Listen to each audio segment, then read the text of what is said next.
Classificação indicativa. Livre para todos os públicos.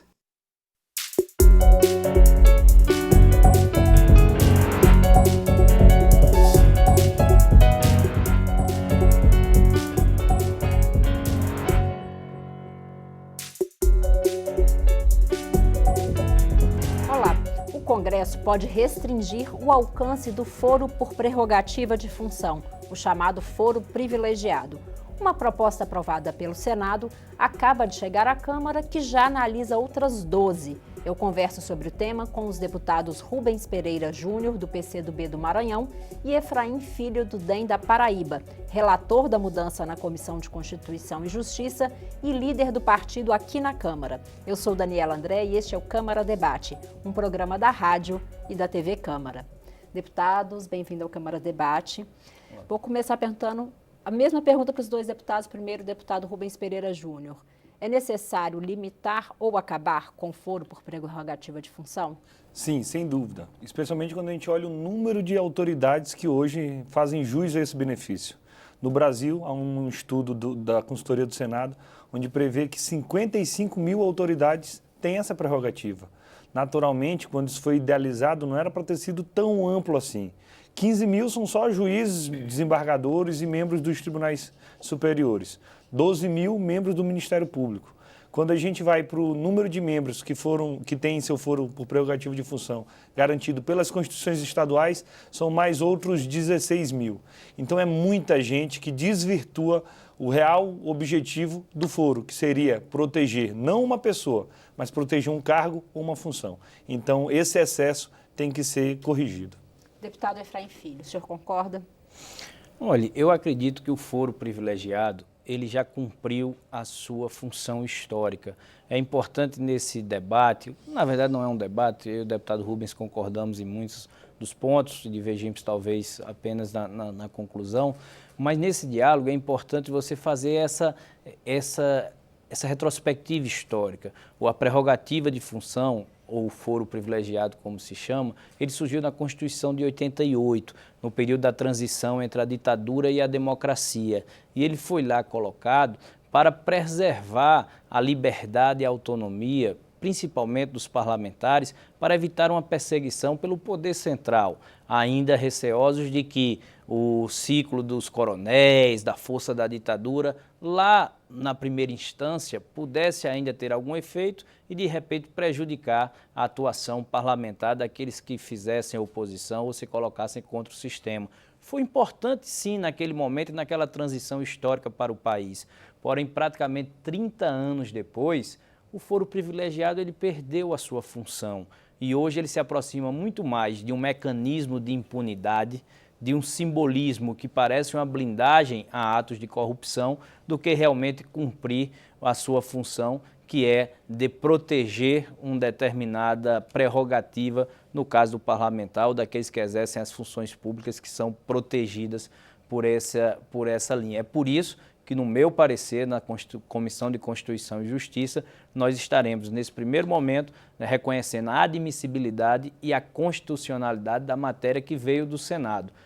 Depois de aprovada na CCJ, caso assim continue, aí sim haverá a comissão de mérito e aí nas 40 sessões que a comissão de mérito tem para trabalhar, será definido o texto final. Deputado Rubens Pereira Júnior, esse instituto que garante aí julgamento por tribunais superiores tem já o nome de foro privilegiado e é visto, como o deputado Efraim falou, como um benefício. O senhor também falou um benefício. Mas muitos reclamam que não, que ele impede, inclusive, o julgamento em duas instâncias. No julgamento aí do mensalão, houve muita reclamação em torno disso. É realmente um privilégio ou não? Se for privilégio, é inconstitucional. Então, se tiver com o amparo da lei, uma previsão expressa e em função de dada atuação, é possível que nós entendemos que não se trata de um privilégio, mas sim um benefício. O problema mais grave, ao meu ver, é por que os tribunais superiores não conseguem julgar. O Supremo, até 2010, nunca tinha feito uma condenação. E aí eu pergunto, qual é o problema? É o número de autoridades que hoje fazem jus a esse foro especial ou é a falta de aptidão do Supremo Tribunal Federal em se transformar uma verdadeira delegacia de polícia? Então, ora o foro privilegiado como é popularmente chamado, ajuda e ora atrapalha. Te dou um exemplo. Se a ação do mensalão não tivesse iniciado no Supremo Tribunal Federal, tenho certeza que nós não teríamos tido ainda trânsito em julgado e dificilmente nós teríamos condenações. Por outro lado, nesse escândalo do Petrolão agora mais recente, fica nítido. A velocidade do juízo de primeiro grau é muito maior que a velocidade da Corte Suprema do nosso país. Então, ora o foro privilegiado protege, ora o foro privilegiado prejudica no sentido de dar maior celeridade. Por isso que nós temos que distinguir cada caso, tem que restringir o número de beneficiados e analisar o papel do Poder Judiciário.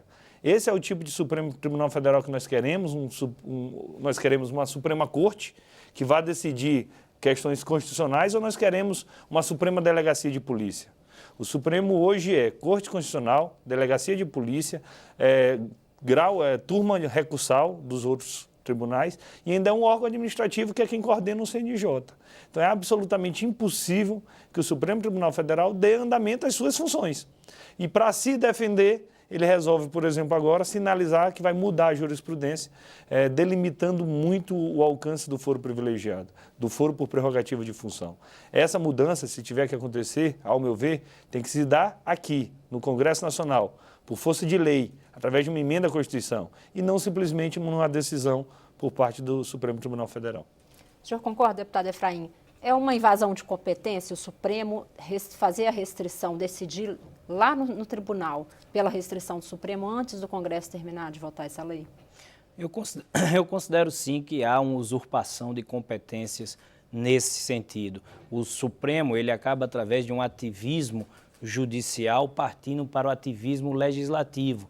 Muitas vezes, é claro, pela omissão e pela inércia da Câmara dos Deputados. Por isso que eu sustento que nesse debate a pior resposta que o Congresso Nacional pode dar, especialmente a Câmara agora, é engavetar a matéria, é não debater, é não enfrentar o tema. Então é preciso sim debater, discutir e votar e não deixar a matéria arquivada, porque esse vazio e essa lacuna será preenchido pelo ativismo do Judiciário.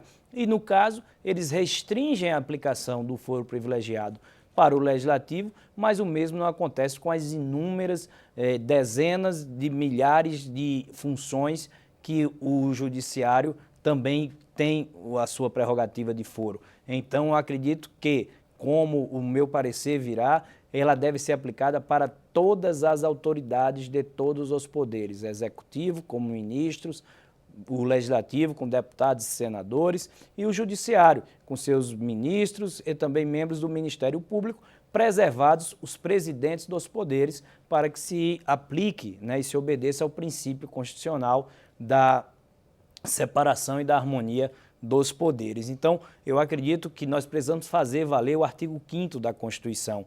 Todos devem ser iguais perante a lei. Então, se é para ser desta forma, que todos os poderes respondam no mesmo limite das responsabilidades. A sociedade brasileira hoje, ela coloca como grande desafio da nação o combate à corrupção. E para combater a corrupção é preciso combater a impunidade. As duas são irmãs gêmeas, caminham lado a lado. E se hoje a impunidade ela passa uma mensagem de que o foro privilegiado serve para blindá-la, é preciso sim o Brasil fazer esse enfrentamento, evoluir do ponto de vista cidadão, na sua democracia, para que a gente possa ter realmente uma mensagem à sociedade em sintonia com aquilo que ela clama. Todos devem responder igualmente pelas suas responsabilidades. Agora, o Supremo Tribunal Federal, claramente, voltando ao ponto que foi debatido aqui, não tem a condição de fazer a instrução probatória. E é aí que se perdem realmente os prazos para poder chegar à sentença final. Agora, deputados, e o Procurador-Geral da República deve estar nessa lista das pessoas que mantêm o foro por prerrogativa de função? Isso tem impacto em investigações? No meu entendimento, sim, deve estar, porque eu entendo que algumas autoridades devem continuar com esse foro por prerrogativa de função. Imaginemos um desembargador que está sendo acusado de um ato de corrupção. Você acha que ele tem mais chance de ser condenado se for julgado por um juiz de primeiro grau, que de alguma forma está hierarquicamente numa posição inferior a ele, ou se ele for julgado, por exemplo, pelo Superior Tribunal de Justiça. Ao meu ver, um desembargador só será condenado se ele for julgado pelos seus superiores. Pelo seu subordinado, ainda que não seja precisamente a expressão, nunca que ele será, porque esse desembargador pode afetar amanhã a atividade do próprio juiz, pode atrapalhar em eventual promoção, em eventual remoção.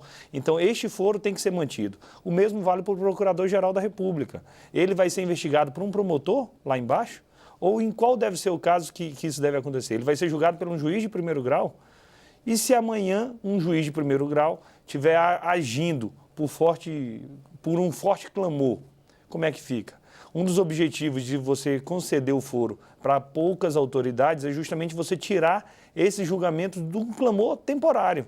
Porque, admitamos, um julgamento numa turma, um julgamento numa Câmara, sem dúvida alguma, tem muito mais chance de ser um julgamento com base na ciência, que é o que nós esperamos. Então, no meu entendimento, se aplica aos presidentes de poderes, ao presidente do Poder Legislativo, do Judiciário, do Executivo, é razoável que também alcance o chefe do Ministério Público.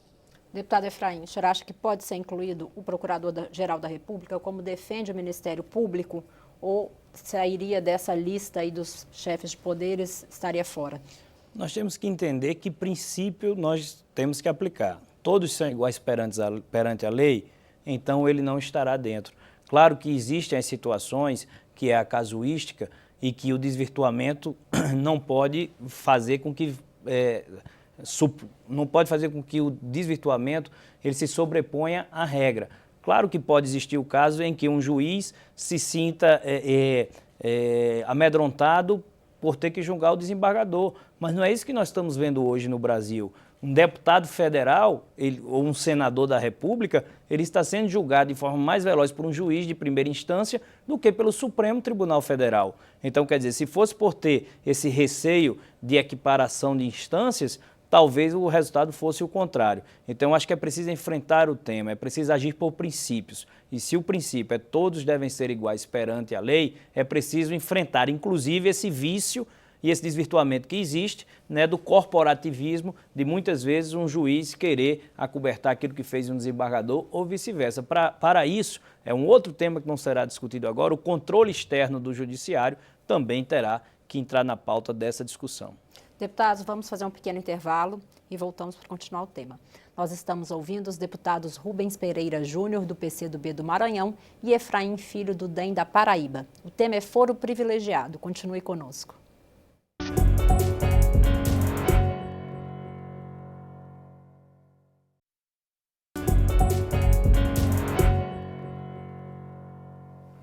Câmara Debate está de volta. Hoje nós estamos conversando com os deputados Rubens Pereira Júnior, do PCdoB do Maranhão, e Efraim Filho, do DEM da Paraíba. O tema é foro privilegiado. Deputado Rubens Pereira Júnior, uma vez supondo que seja aprovado a restrição do foro, o que acontece com todos os processos que já estão em análise nos tribunais superiores? Olha, numa versão bem popular, todos os processos têm que descer ao primeiro grau. O próprio Supremo não sabe como fazer isso. São imensos volumes, boa parte não está digitalizada e isso demoraria absurdamente para que esses inquéritos chegassem até o primeiro grau. Ao meu ver, inclusive, isso poderia retardar o andamento da investigação. Então, isso é algo que, se o Supremo definir por modular os efeitos do foro por prerrogativa de função, esse será um dos pontos mais complicados a serem resolvidos. O que nós queremos? Combater a corrupção com celeridade. Pode ser que, acabando o foro por prerrogativa de função, cause um efeito contrário, no sentido de dar ainda maior morosidade a investigações já em andamento. Deputado Efraim Filho, é possível arrumar uma saída para os processos que já estão em julgamento? É a mudança valer a partir de uma determinada data ou de determinados casos? É possível, sim, estudar essa questão da modulação dos efeitos. Essa é algo que ninguém se debruçou ainda sobre o tema. O próprio ministro Alexandre de Moraes, quando pediu vistas durante o julgamento no Supremo Tribunal Federal, teve esse tema como principal argumento, né? Entender um pouco mais, não apenas a decisão, mas quais os seus desdobramentos, quais as suas consequências. E eu acredito que é sobre isso que a Câmara também deve se debruçar nessa análise que fará aí detalhada durante a tramitação da PEC do fim do foro. Eu não tenho dúvidas de que a preocupação em dar celeridade às investigações é a maior causa hoje do clamor popular que existe pelo fim do foro privilegiado. Se, de repente, estudos demonstrarem que, ao invés de acelerar, vai prorrogar, vai postergar, vai protelar isso por mais tempo, até mesmo a decisão teria de ser revista. Mas eu continuo acreditando nos princípios. O princípio de que todos devem ser iguais perante a lei e, por isso, o foro privilegiado não é algo mais que se justifica no Brasil e deve ser extinto, encontrando os mecanismos para que essa decisão possa fazer valer de forma mais rápida o combate à impunidade e à corrupção. Deputado Rubens Pereira Júnior, alguns especialistas defendem que, tendo em vista esse cenário de investigações que precisam de isenção e por isso a garantia dos tribunais superiores e um número muito grande de processos além da capacidade, principalmente do Supremo Tribunal Federal, a saída seria um tribunal superior penal. O senhor concorda? O senhor acha que isso pode ser uma saída? Uma saída seria um tribunal superior da probidade, que aí teria bem mais alcance do que apenas as questões penais. Poderia incluir as ações de improbidade que sobem em grau recursal ou outras do gênero. E isso, sim, ao meu ver, seria muito mais efetivo do que simplesmente colocar para o juiz de primeiro grau. Seria a criação de uma justiça especializada, como hoje nós já temos da Justiça do Trabalho, como hoje nós já temos a Justiça Militar, e seria ter uma justiça especializada nesse aspecto. Aí alguém pode dizer, não, mas isso é oneroso. Não, vou dar um exemplo. Oneroso é hoje o Superior Tribunal Militar, onde julga pouquíssimos processos no ano. Poderia, inclusive, isso ser incorporado ao STJ. Poderia ser uma turma dentro do STJ, com esse foco de justiça especializada.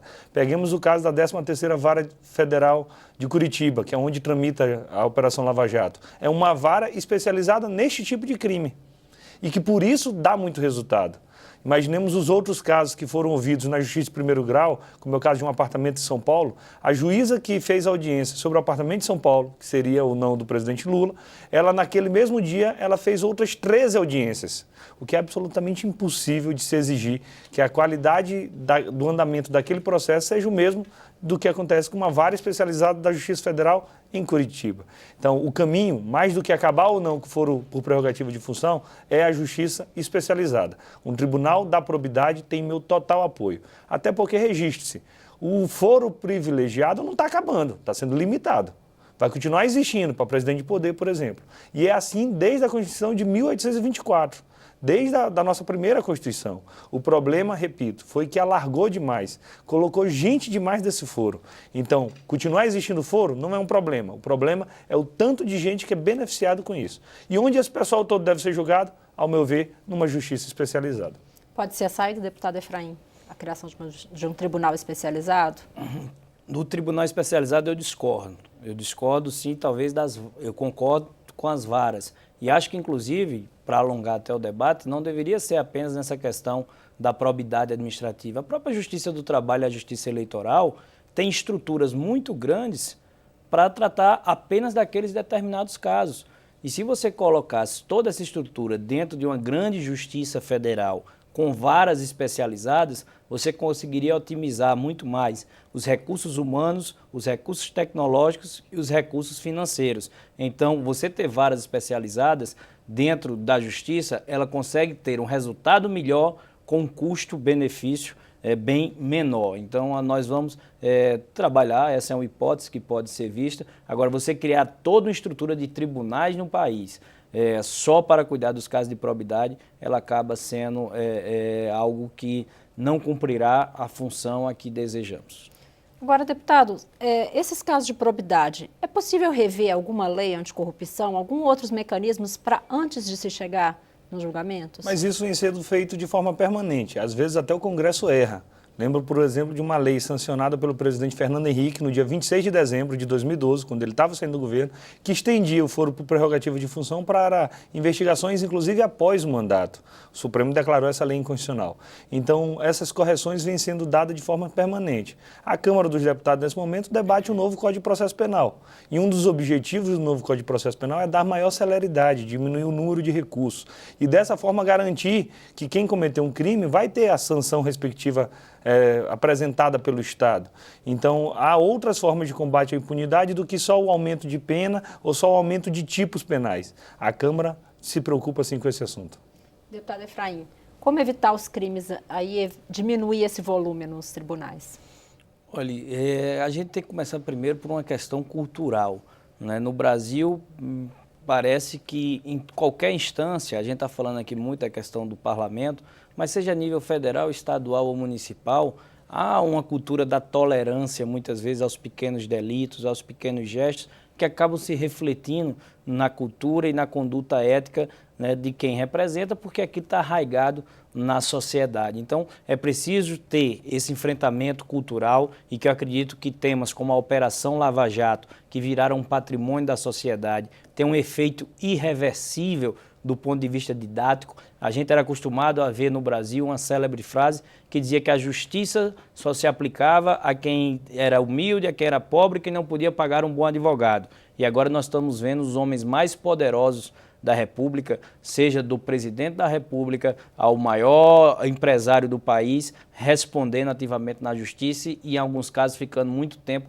atrás das grades. Essa é uma realidade que ela se aplica às novas gerações do país, a uma nova forma de se conduzir, a uma agenda ética diferenciada, a realmente uma cultura de punibilidade a atos que antes eram vistos como toleráveis pela sociedade. Então, a partir do crescimento cultural, nós vamos chegar a regras mais céleres, mais simples, menos burocráticas, para que a lei possa ser aplicada. E, como eu disse, para combater a corrupção, o principal fator é combater também a impunidade.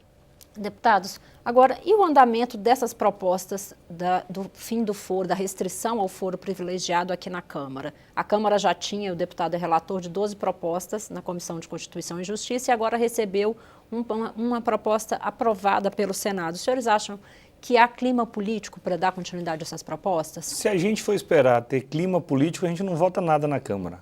E é por justamente a gente se negar a legislar tantas vezes que a gente tem um Supremo cada vez mais ativista e que está resolvendo, decidindo questões que são próprias da política. Afinal de contas, essa definição do foro, quem tem direito e quem não tem, qual o seu limite? É algo que cabe numa decisão judicial ou é algo que cabe numa lei? Sem dúvida alguma, cabe à lei. Então, uma decisão por excelência da política. Então, nós não podemos esperar o momento perfeito que ele pode nunca vir. É melhor que nós avancemos. A Câmara também tem que ter a sua noção da sua responsabilidade e fazer com que, finalmente, essas propostas sejam dadas andamento. Não tenho dúvida de que o deputado Efraim dará celeridade no projeto na Comissão de Constituição e Justiça, sem atropelar, sem fugir do debate, garantindo ainda que seja uma audiência pública, por exemplo, mas que ele dará a oportunidade para que o plenário decida soberanamente. Esse tem que ser o caminho. E aí nós respeitaremos qualquer que seja a decisão do plenário. Bom, nós temos um deputado da oposição e um da base do governo. Então, vamos agora saber do deputado Efraim, que é líder do DEM. Com esse apoio da oposição, o senhor acha que pode ter rapidez na votação da restrição ao foro? Eu tenho segurança. O elemento também do próprio Supremo Tribunal Federal está querendo avançar sobre o tema, numa usurpação de competências e limitando de forma parcial, fará com que a Câmara também tenha de atuar. E esse será um impacto imediato. Acredito que a tese que o deputado Rubens levantou de uma audiência pública, agora nesse momento, para discutir a matéria, posicionar essas teses para que nós saibamos que caminho balizar, é talvez a melhor tese. Então, ele como membro da CCJ que é, ou como relator, ele pode propor essa audiência pública, nós iremos debater, discutir, chamar especialistas para que a gente possa encaminhar o debate da melhor forma possível, com celeridade, mas também com aprofundamento necessário para que a melhor decisão ela seja aplicada e não simplesmente a decisão mais rápida. Deputados, obrigada pela participação. Eu agradeço. Muito obrigado. Câmara Debate termina aqui. O programa é uma produção conjunta da Rádio e da TV Câmara. Eu sou Daniela André e conversei sobre foro privilegiado com os deputados Rubens Pereira Júnior, do PCdoB do Maranhão, e Efraim Filho, do DEM da Paraíba, relator da mudança na Comissão de Constituição e Justiça e líder do partido na Câmara. Você pode rever esta e outras edições em nossa página na internet ou no YouTube. Obrigada pela audiência e até o próximo programa.